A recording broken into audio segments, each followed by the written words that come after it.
istri saya sudah punya pekerjaan sendiri setelah menikah dan dia tidak mau ikut saya sebagai suaminya. Padahal saya laki-laki yang punya amanah kerja 3 tahun sekali, 2 tahun sekali kadang-kadang pindah. Atau kasus lain di mana seorang yang sudah menikah tidak mau pisah dengan rumah orang tuanya, dengan keluarga besarnya, sehingga kemudian salah satu pasangan terpaksa harus tinggal di rumah mertua. Muncul kekecewaan-kecewaan seperti ini akibat tidak dibicarakan sebelum menikah. Karena itu ada beberapa pertanyaan penting yang harus diajukan kepada calon pasangan dalam konteks relasi dengan calon pasangan.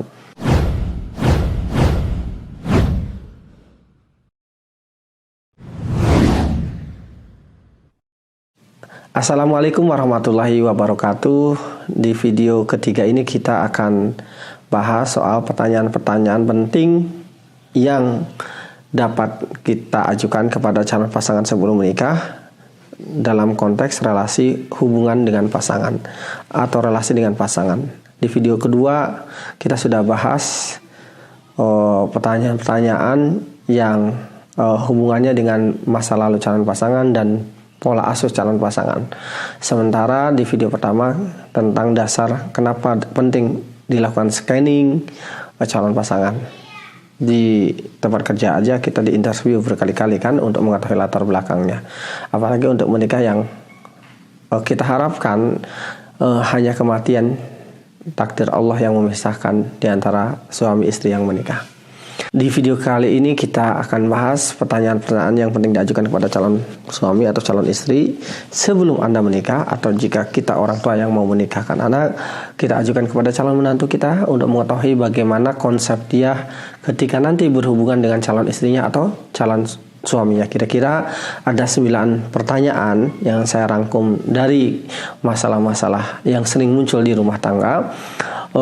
Tetapi Anda boleh menambahkan atau mengurangi sesuai dengan konteks dan kenyamanan Anda masing-masing. Kita masuki pertanyaan pertama. Pertanyaan pertama adalah menurut pendapat calon pasangan kita, ini boleh diajukan seorang laki-laki pada calon istrinya atau seorang istri pada calon suaminya. Pertanyaan pertama adalah kita minta pendapat dia, menurut kamu, menurut Anda, bagaimana hak dan kewajiban seorang suami, hak dan kewajiban seorang istri dalam pandangan dia.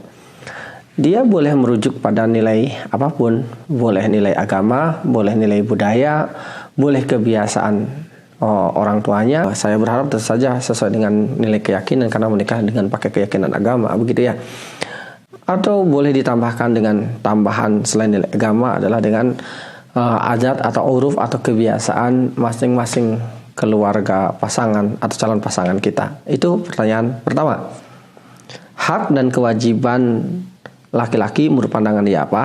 Hak dan kewajiban seorang istri menurut pandangan dia apa? Pertanyaan ini ingat ya, diajukan baik laki-laki atau perempuan. Jadi jika laki-laki bertanya kepada calon istrinya, menurut pendapat dia hak dan kewajiban seorang suami gimana, menurut pendapat dia hak kewajiban seorang istri gimana.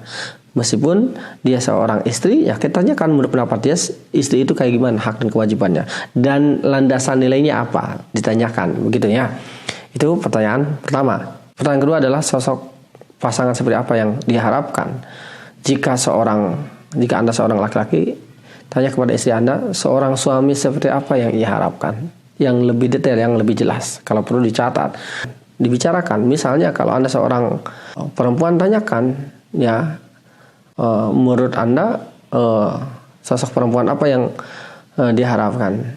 Mungkin dia akan merujuk, jika dia punya hubungan yang dekat dengan ibunya, misalnya dia mungkin merujuk pada apa yang sudah dilakukan ibunya pada keluarga dia. Misalnya ibunya adalah ibu rumah tangga, pandai masak, begitu ya. Maka kemudian bisa jadi dia berharap seorang istrinya atau istrinya seperti ibunya, atau mungkin juga sebaliknya, jika dia memiliki hubungan yang negatif dengan ibunya, dia tidak berharap istrinya seperti ibunya.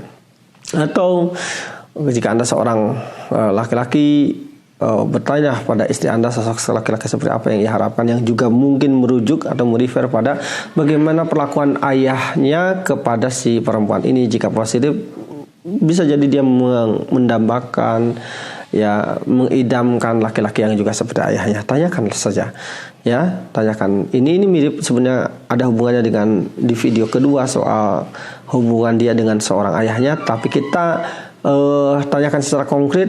Nah, laki-laki atau suami seperti apa yang ia harapkan, istri seperti apa yang ia harapkan, begitu. Yang ketiga, tanyakan bagaimana jika ia marah, bagaimana kondisi dia atau bagaimana cara dia mengekspresikan marah. Tanyakan pada calon pasangan kita, lebih sering diungkapkan atau dipendam, gitu ya. Tanyakan, ini penting, sebab ketika misalnya dipendam, ya kita harus bersiap-siap, begitu ya. Bisa jadi selesainya lebih lama karena dipendam dulu, gitu. Dipendamkan bukan berarti selesai, gitu. Atau dia termasuk yang sering mengungkapkan langsung kemarahannya, gitu ya. Lalu kemudian marah seperti apa yang lebih sering ia lakukan. Lalu kemudian marah seperti apa juga yang paling parah pernah ia lakukan sehingga dia menyesal melakukannya. Misalnya sampai menyakiti, sampai memaki, gitu, atau seperti apa, gitu. Atau bahkan dia tidak menyesal, ya, saat melakukannya. Coba tanyakan, pernahkah dia saat marah memaki-maki orang? Pernahkah dia saat marah memukul orang, gitu kan, menyakiti orang? Pernahkah dia saat marah melempar barang? Pernahkah saat dia marah menyakiti dirinya sendiri? Ya, biasanya ini dalam konteks perempuan, ya, menyakiti diri sendiri yang akibat dipendam bertahun-tahun tidak keluar, ya. Lalu kemudian pertanyaan terakhir yang berkaitan dengan marah adalah tanyakan juga, pernah kena marah sama orang nggak? Nah, dari pengalaman dia kena marah sama orang, batasan marah seperti apa yang ia terima dan tidak dia terima, gitu. Jadi batasan marah seperti apa yang ia terima dan ia tidak terima, begitu. Sehingga kemudian kita bisa mengantisipasi pada saat berumah tangga, bagaimana batasan marah yang diterima olehnya dan batasan marah yang tidak diterima olehnya. Pertanyaan keempat, ini pertanyaan sepele tapi sungguh-sungguh penting, ya. Nanti kalau menikah tinggal di mana? Ini yang jarang diantisipasi sebagian orang yang menikah, ya, dengan alasan cinta, ya, ikut follow the flow, gitu, ya. Jika flow-nya positif, it is okay. Bagaimana kalau flow-nya negatif, gitu ya? Gimana nanti, bukan nanti gimana, gitu ya. Kalau Anda siap dengan segala kemungkinan, it's okay, follow the flow. Tapi kalau Anda tidak siap, ya jangan, sebaiknya dibicarakan ini sejak awal, ya. Bagaimana kalau ternyata calon pasangan kita mengatakan, aku nggak mau pisah sama ayah ibuku, atau calon pasangan kita mengatakan, aku kan anak pertama, atau aku akan anak tunggal, nggak mungkin aku pisah sama ibuku. Tanyakan dari awal, apakah Anda sebagai seorang istri siap bertahun-tahun tinggal sama mertua yang peluang berpisahnya mungkin agak kecil sampai wafatnya mertua Anda, gitu ya. Atau jika Anda seorang laki-laki, ya, dan anak perempuan ini sudah kadung nyaman dengan orang tuanya, dia tidak bisa sama orang tuanya, dia tidak mau pisah sama orang tuanya, apakah Anda siap tinggal di rumah mertua? Begitu, ya. Tanyakan ini, mau tinggal di mana? Ya, kemungkinan jawaban bisa diajukan, gitu ya. Filter pertama adalah yang ideal, ya, kita harus pisah rumah, ya, meskipun harus ngontrak, gitu. Lebih baik kita ngontrak 1x1 mesra, gitu loh, dibandingkan di rumah orang tua kita, tapi kemudian kita tidak punya kebebasan bagaimana mengatur keluarga kita sendiri, gitu ya. Nah, ini mungkin jawaban paling ideal, ya. Lebih ideal lagi kan kalau misalnya ternyata calon pasangan Anda, kalau Anda perempuan, gitu ya, sudah punya rumah, wah, kan, gitu loh. Ya, nggak luas sih, cuma 1000 meter persegi, ya, seperti itu. Jadi kalau jawaban ini, alhamdulillah. Bagaimana kalau jawaban yang kedua, siap nggak? Ya, nanti tinggal aja di rumah orang tuaku, kan orang tuaku luas, gitu kan? Ya, kata laki-laki ini, siap, wahai perempuan, tinggal di rumah mertua, boleh ada mertua jika Anda bekerja di luar rumah, mungkin masih mending. Bagaimana kalau Anda ternyata dituntut jadi mom stay at home? jadi istri yang rumahan oleh suami Anda, siap Anda berinteraksi dengan mertua? Oke, kalau siap kita lanjutkan. Kalau tidak, ya dari awal dibicarakan ya. Seperti itu lebih baik. Misalnya dari awal jangan diterusin gitu ya. Atau malah yang ketiga ya. Seorang suami ini mengatakan orang tuamu atau seorang istri kan orang tuamu. Jadi kalau yang tadi atas keinginan kita sendiri gitu ya, tapi yang ketiga ini yang lebih parah lagi ya. Kalau keinginan seorang laki-laki tinggal di rumah orang tuanya gitu, atau seorang istri tinggal di rumah istrinya, itu yang kedua tadi. Nah kalau yang ketiga lebih parah lagi, nah, calon pasangan itu justru menginginkan tinggal di rumah orang tua kita gitu, kan repot gitu ya. Orang tuamu kan rumahnya banyak, tanahnya luas gitu kan, masa sih nggak mau ngasih sama anaknya gitu kan. Jadi jadi ini kayak cerita sinetron mungkin ya. Yang ketiga ini memanfaatkan menikah dengan orang kaya atau berkecukupan ya. Mudah-mudahan ini tidak terjadi, kasus-kasus bola biliar tidak terulang lagi gitu ya, seperti itu. Jadi itu yang keempat ya. Mau tinggal di mana? Pertanyaan kelima, bagaimana pemahaman dia soal aktivitas seorang perempuan untuk bekerja di luar rumah ya. Jika Anda seorang istri, tanyakan boleh atau tidak perempuan bekerja di luar rumah. Jika boleh, batasannya apa? Jika tidak boleh, tanyakan pertanyaan lanjutan. Jika aku punya keluarga yang harus aku tanggung atau biayai atau aku bantu, seperti apa konsep? Apakah dia sebagai laki-laki mau membantunya, mengalokasikannya atau seadanya? Bicarakannya sejak awal, gitu ya. Atau misalnya laki-laki itu mengatakan kamu boleh beraktivitas di luar rumah, ya. Tapi mencari nafkah tugasku. Jika kamu punya uang, itu untuk diri kamu sendiri, ya. Asal kamu punya batasan, misalnya anak-anak keurus, ya. Nah batasan-batasan ini dibicarakan gitu ya, terserah teman-teman gitu ya. Tapi ini harus dibicarakan sejak awal gitu. Bagaimana kalau ternyata dia mengatakan bahwa ya perempuan harus kerja di rumah dong, seperti yang dicontohkan agama kita begitu ya. Jadi tanyakan kepada dia misalnya, bagaimana kalau dia mengatakan bahwa ya kamu harusnya di rumah dong gitu, menurut pendapat keyakinan yang dia miliki gitu kan. Perempuan kan harus di rumah gitu ya. Anda siap kemudian jadi mom stay at home, jadi istri yang hanya bisa keluar rumah jika kemudian misalnya ada mahramnya atau izin suaminya atau bagaimana? Anda bicarakan ini sejak awal ya, supaya Anda tidak menuntut pasangan Anda berlebihan. Jika Anda seorang suami, tanyakan kepada calon istri Anda nanti ketika menikah pengennya itu di rumah atau pengen juga punya aktivitas di luar. Pengen di rumah atau bekerja di luar. Jangan-jangan kita sebagai laki-laki nanti dianggap menghambat dia berkembang begitu ya. Begitu. Lalu boleh nggak kemudian dikasih batasan-batasan tertentu oleh Anda sebagai laki-laki gitu. Bicarakan ini sebelum menikah. Yang keenam, tanyakan kepada dia jika Anda seorang perempuan, kepada laki-laki ini apa peran perempuan selain ngurus keluarga yang dia pahami. Pertanyaan ini juga bisa Anda ajukan sebagai laki-laki kepada calon istri Anda. Apa peran perempuan dalam kehidupan ini selain urus keluarga yang dia pahami, atau bahkan tidak punya peluang untuk berperan sama sekali untuk peradaban selain ngurus anak dan suami? Silahkan ditanyakan kepada calon pasangan Anda supaya Anda bersiap. Pertanyaan ketujuh, ini khusus perempuan ya. Bolehkah seorang istri punya penghasilan sendiri? Ya. Lalu kalau boleh batasannya apa? Lalu penghasilan itu boleh untuk digunakan sendiri semaunya istri atau harus menuntut juga untuk membiayai listrik, air, atau bagi dua gitu, listrik, air sama pasangan, nah makanan sama makanan, biaya sekolah sama istri, atau gimana? Bicarakan sebelum nikah. Ya konsep ideal memang laki-laki lah yang seluruhnya memenuhi kebutuhannya, nah, gitu ya. Kalau saya akan dari awal sebelum menikah dengan istri saya akan mengatakan kamu boleh punya penghasilan sendiri, tetapi semua biaya hidup dari saya seadanya saya. Tapi kalau dia punya penghasilan untuk dia sendiri, untuk umroh, jalan-jalan ke Ciwidey, Australia, ya ngajak saya tentu saja boleh dari dia gitu ya.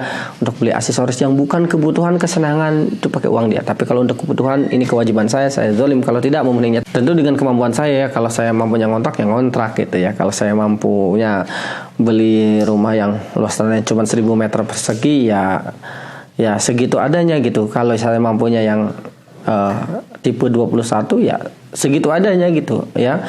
Tapi saya akan bilang dari awal itu kewajiban saya menyediakan rumah. Kalau kamu punya rumah ya itu hak kamu, saya tidak berhak gitu dan seterusnya kalau saya ya. Tapi kan setiap orang bisa jadi memiliki pemikiran-pemikiran berbeda.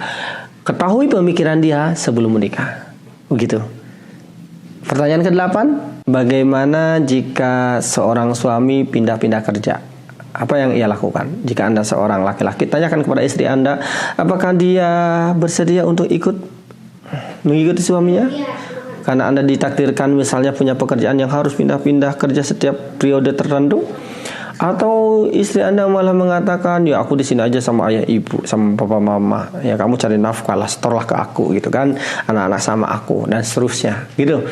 Nah tanyakan ini, jika Anda seorang istri, tanya suaminya pengennya gimana kalau pindah-pindah kerja, aku ikut atau malah kamu stay aja biar aku fokus sama kerjaan ya. Meskipun secara pribadi saya berpendapat bahwa seharusnya menikah itu mempersatukan dua orang yang berpisah. Jadi setelah menikah ngapain kalian pisahkan gitu? Jika berpisahnya temporary karena kuliah S2 S3 di luar negeri 2-3 tahun, it is okay. Tapi yang menurut pendapat saya tidak terlalu bagus adalah misalnya istrinya berjarak 900.000 km ya, lalu kemudian pulangnya tidak jelas. Seminggu sekali masih oke gitu ya, tapi kalau sampai 3 bulan sekali, 6 bulan sekali, ya dari awal seharusnya ini dibicarakan ya. Seharusnya menikahkan bersatu bukan berpisah seperti itu. Dan nggak jelas itu LDM-nya kapan berakhir, long distance marriage. LDR-nya kapan, long distance relationship kapan berakhir. Ya ini bicarakan sejak awal ya. Pertanyaan ke-9, jika terjadi perselisihan suami istri dan mengalami jalan buntu, apa yang dapat dilakukan? Bersediakah untuk minta bantuan pihak ketiga seperti konselor pernikahan, seperti konsultan pernikahan di pengadilan agama? Ini bukan cerai ya, tapi kan ada juga mediasi dan seterusnya. Bersediakah untuk tidak buru-buru berpisah lalu kemudian memakai pihak ketiga gitu? Ke psikolog gitu ya, atau ke orang yang oleh keduanya disepakati bersama begitu ya. Itu sebaiknya ditanyakan, karena boleh jadi ada sebagian laki-laki yang tidak mengatakan ini urusan rumah tangga kita, nggak usah ikut campur gitu ya. Atau bersediakah juga ditanyakan, lanjutan pertanyaan ini adalah kalau ada masalah mau ngadu sama orang tua atau kita nggak usah rahasiain dari orang tua. Kalau saya ke anak-anak saya dari awal, meskipun mereka mungkin entah kapan nikahnya, kalau kalian ada masalah jangan pernah cerita sama Abah Umi nak, karena Abah Umi cenderung akan menyayangi anak-anaknya, bisa jadi tidak objektif ya. Tugas ayah Abah Umi selesai, naudzubillah. Kalau kalian tidak nyaman bersama, pisah ya pisah aja, cari-cari aja gitu ya gitu. Naudzubillah ya. Tapi kalau mau bersatu urusan kalian. Ketika kalian dewasa berumah tangga, itu urusan kalian, bukan urusan orang tua lagi kan gitu. Dan pertanyaan terakhir, berarti ada 10 ya sebetulnya.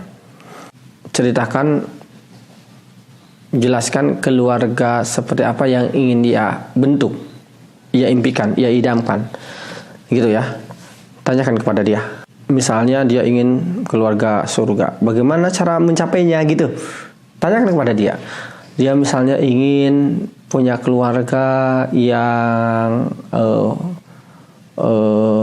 dibebaskan. Jadi tanyakan dia pengen keluarga yang orang tua yang mengatur semuanya, pengen keluarga demokratis, pengen keluarga laissez-faire yang ya terserah anak gimana, orang tua nggak usah ngawasin terus gitu, atau seperti apa ya. Atau yang lebih tinggi lagi, dia ingin menjadikan keluarga dia keluarga ibadah misalnya, keluarga penuh ilmu misalnya, keluarga cari ridho Allah, gimana dan cara mencapainya? Coba tanyakan. Ya, di video ketiga nanti kita akan bahas soal pertanyaan-pertanyaan penting yang relasinya dengan anak. Misalnya mau punya anak berapa, pengen punya anak atau enggak, mau child free atau tidak, atau mau anaknya pengen berapa gitu kan. Jangan-jangan dia pengen punya anak banyak tuh ya. Sebab ada juga ya, tidak harus contoh ya. Seorang ibu cerita, anak saya sampai 9, saya harus nerima. Padahal ibunya nggak mau gitu ya, istrinya nggak mau gitu.